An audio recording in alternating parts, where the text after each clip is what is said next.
The afternoon sun has a way of making the dust motes dance in this living room, each one telling a tiny, silent story. I sit here in my armchair, the one where the fabric is worn thin in the shape of my own body over the years. My grandson Leo is on the floor beside me, his young face illuminated by the glow of his tablet. He's showing me a building he designed for a college project, a marvel of glass and steel that he can turn and spin with a flick of his finger. A deep, honest pride swells in my chest, the kind that feels like a warm meal on a cold day. It's a good feeling. I reach out a trembling hand and trace the clean, strong line of a support beam on the screen. He looks up at me then, his eyes full of that youthful fire, waiting for my approval, for some piece of grandfatherly wisdom. But the words don't come easy. It's a heavy thing to see a dream you once held, rendered so effortlessly, so weightlessly, on a piece of glass. You live a long life. You do the right things. You provide for your family, and you learn to call it a victory. You convince yourself that the life you built was the only one available. But what is the true cost of a practical life if you were never allowed to even see the bill? I let my hand fall from the screen, and the question leaves my mouth before I can stop it. Did I ever tell you I wanted to build bridges? My grandson just looks at me, his brow furrowed, with a gentle confusion that only the young can truly possess. He shakes his head, and the building on his tablet wobbles for a second. I suppose I never did tell him. Some stories you carry for so long, they become a part of your bones, and you forget they have words that can be spoken. My name is Harold Eugene Mitchell. I'm 80 years old, an age where you've collected more memories than you have days left to make them. And that memory, the one of bridges, feels heavier than most. It's not a sad story, not really. It's just a story about a different kind of map, and a road I never knew was closed to me. It was 1961. The air in Mr. Abernathy's office always smelled of old paper and pipe tobacco, a scent I associated with serious, important decisions. I was 18, and my whole life felt like a tightly coiled spring inside my chest. I sat on the edge of a stiff wooden chair, my palms sweating, clutching a pamphlet from the State University's engineering program. The cover showed a gleaming suspension bridge, its cables like harp strings against a blue sky. I had memorized every number, every requirement.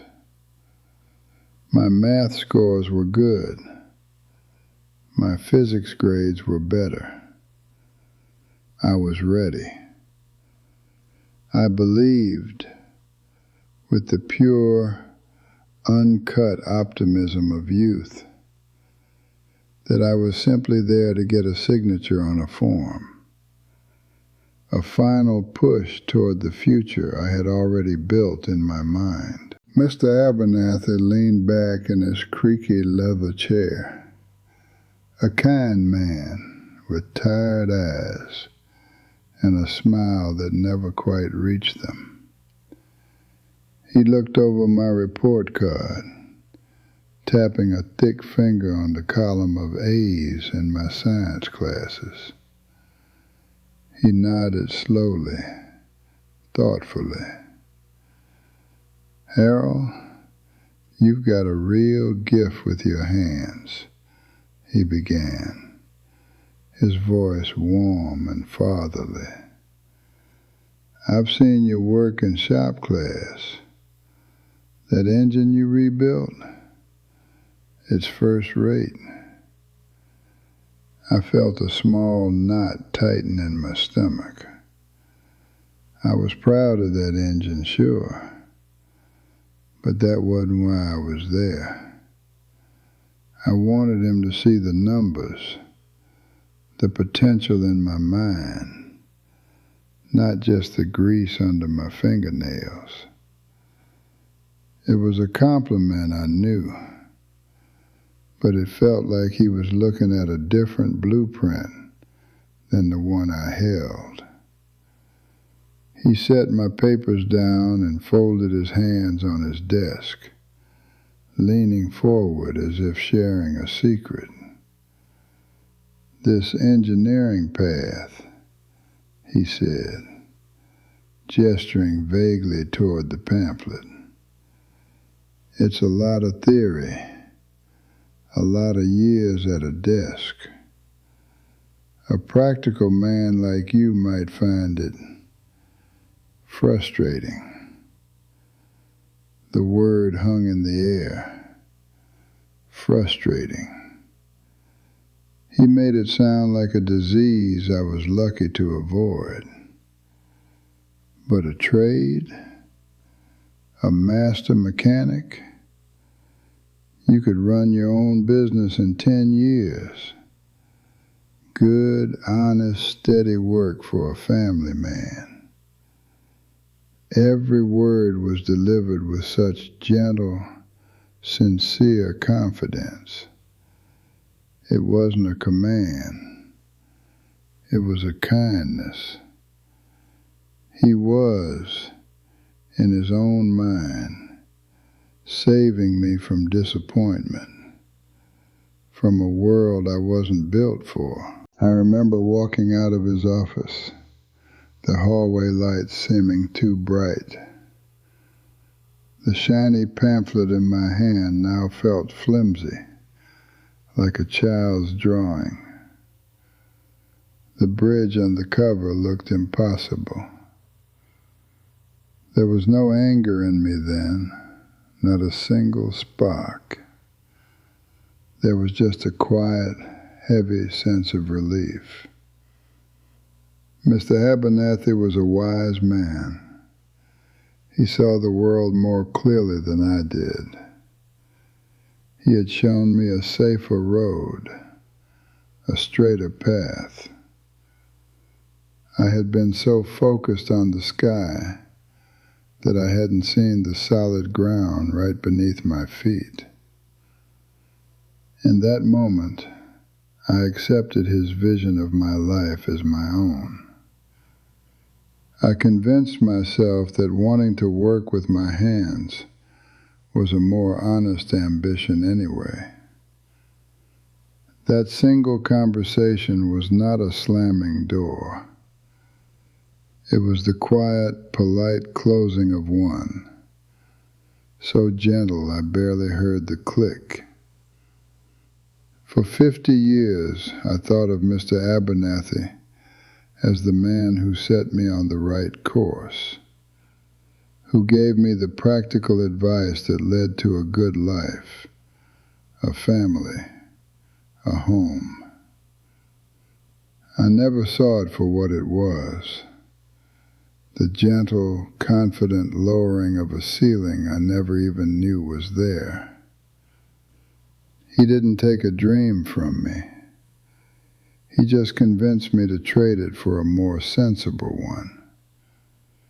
And I was too young and too trusting to know the difference between good advice and a gilded cage. For decades, I held on to the pride of my life's work like a shield. I was a good mechanic, an honest one. I provided for my wife, raised 2 children in this very house, and paid my bills on time. These were my victories, solid and real. Things I could touch, like the well-worn handle of a wrench. There's a profound dignity in that, a satisfaction that I earned. But underneath it all, there was always this other current, a quiet stream of something I couldn't name. It wasn't regret. Not exactly. It was more like a persistent ache for a ghost, for the man who studied blueprints instead of carburetors. I told myself it was my choice, the practical man's choice. I was proud of that practicality, even as I felt its weight. The younger me, the boy walking out of that office, he didn't fight. He didn't even question it. He felt relief. The world is a big, frightening place, and here was a good man offering him a map to a safe harbor. For years, whenever I'd see a grand new bridge on the television or in a newspaper, a part of me would flinch.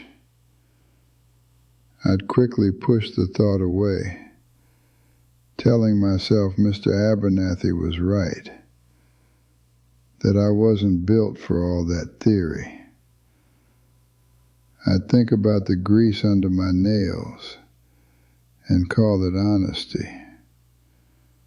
But now, at 80, I see the fear that was hiding under that relief, the fear of trying and failing, of proving him right.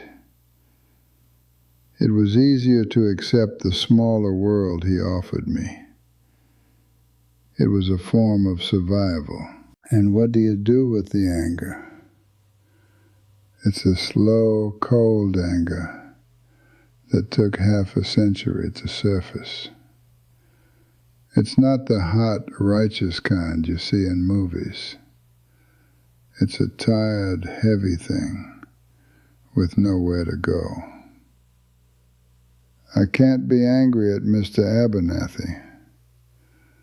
In his heart, I believe he thought he was helping a young colored boy find a secure place in an unforgiving world. Can I be angry at myself for being so quick to believe him?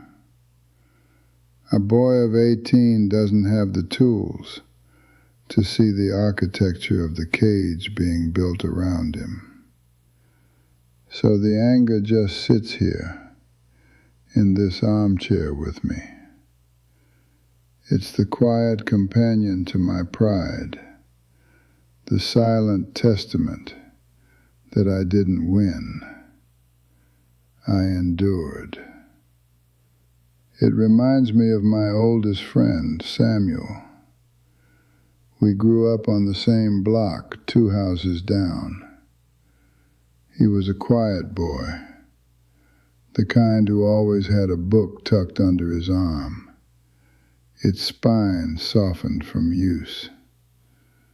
while I was taking apart old clocks and radios, trying to understand how things fit together, Samuel was lost in words.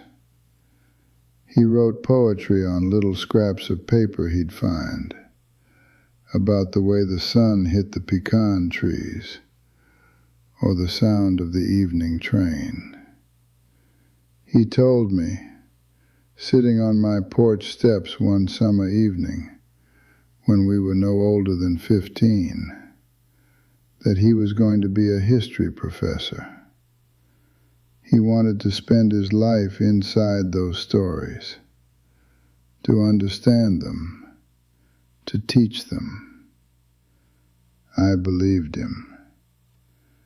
It seemed as natural as breathing that he would. I lost touch with him for a while after I got married and started the garage. Then, years later, I'd see him around town.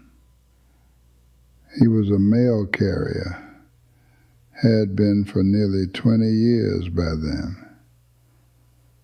A good man. Everyone on his route said so. Always had a kind word. But there was a look in his eyes, a permanent weariness that sat deep behind his smile. One afternoon, he brought his car into my shop, a sputtering old Ford. While I had my head under the hood, I asked him, my voice muffled by the engine block, whatever happened to the professor? He was quiet for a long moment, just standing there, wiping a spot of grease from his knuckles with a clean rag. He looked at his hands, then at me, and gave a small, tired sigh that seemed to carry the weight of all the years between then and our childhood porch. Turns out, some stories aren't for us to write, Harold, he said, his voice low and even. They're just for us to deliver. We didn't say another word about it. I finished with his car. He paid me, and we talked about our children. But that sentence, it stayed in the air between us. It was a bridge of its own, a thing built of unspoken understanding. He knew about my blueprints, and I knew about his books.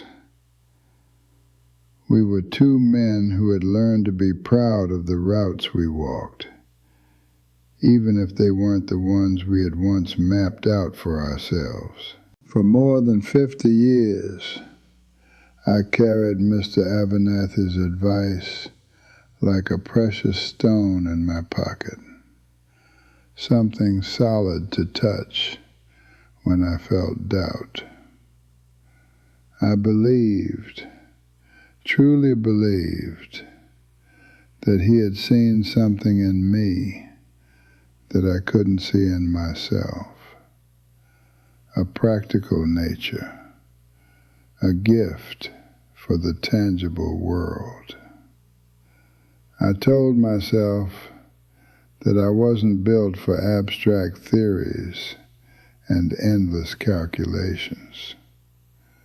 But watching my grandson Leo move through the world as if every door is already unlocked for him, that stone in my pocket started to feel less like a treasure and more like a weight. It wasn't one single moment of realization. It was a slow, creeping dawn that came after a lifetime of night. illuminating the landscape of my past in a different, harsher light. The belief that finally crumbled wasn't that I had a bad life. I had a good life, a life full of love and hard-earned satisfaction.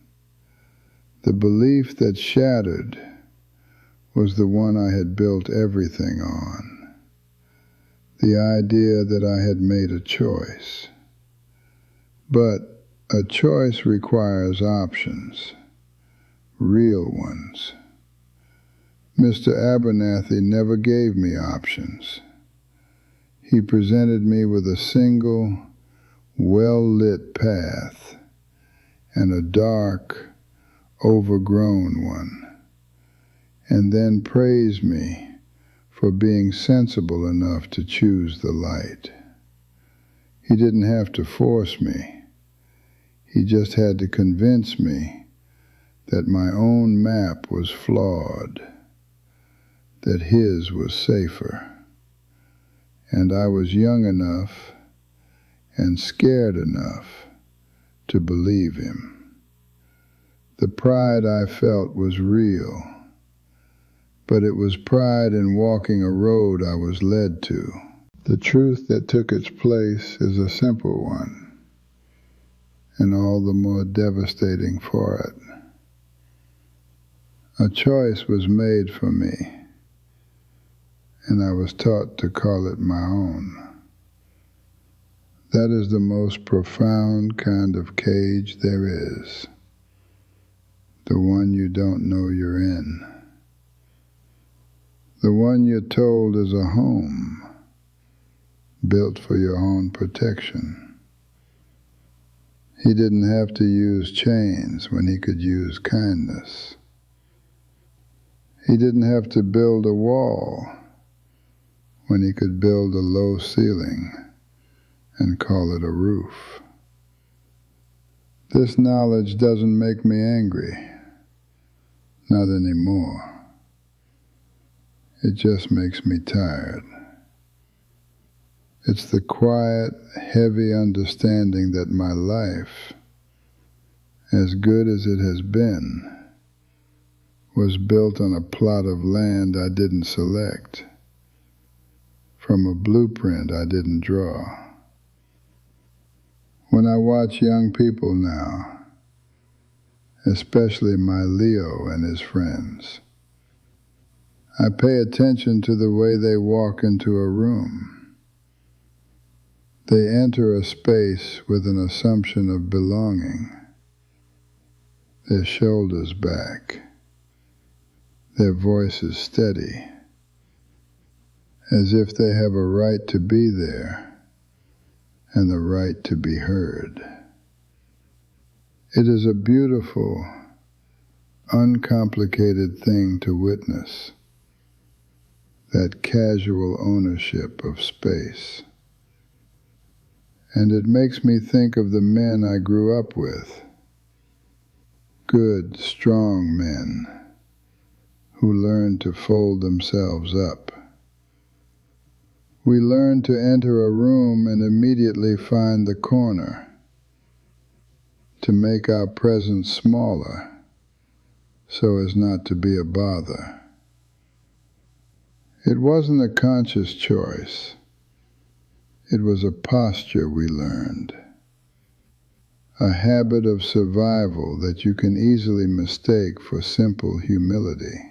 I've started to recognize a particular kind of quiet in people, especially those from my generation. It's not the peaceful silence of contentment.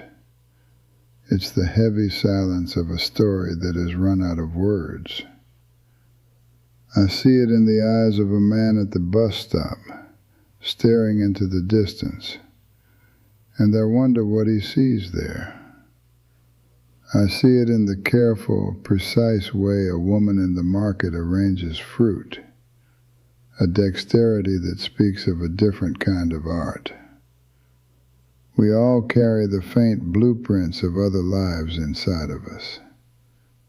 It's a quiet companionship, this shared knowledge of the roads not taken, not because we didn't want to, but because the signs were written in a language we weren't meant to understand. This has taught me that a person's dignity isn't just in the work they did, but in the dreams they carried quietly through the years.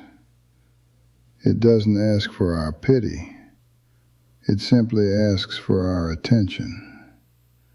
It only takes a moment to look past the uniform or the tired hands and wonder about the map they started with.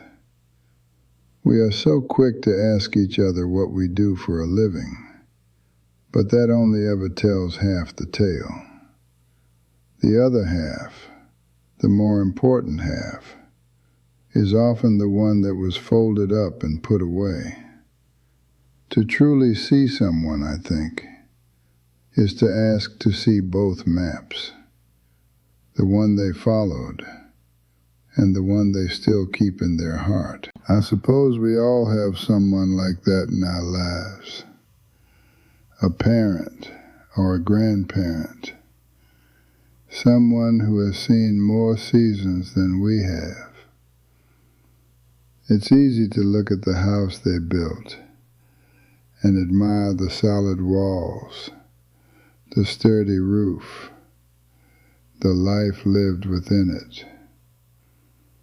But maybe, if the moment feels right, you could ask them about the blueprints for the other houses, the ones that were drawn up but never got built. I think you might find that the most beautiful stories aren't just in the work they did, but in the dreams they learned to carry with such quiet grace. It's a heavy thing to carry a dream for a lifetime, and it's a kind thing to ask to see it.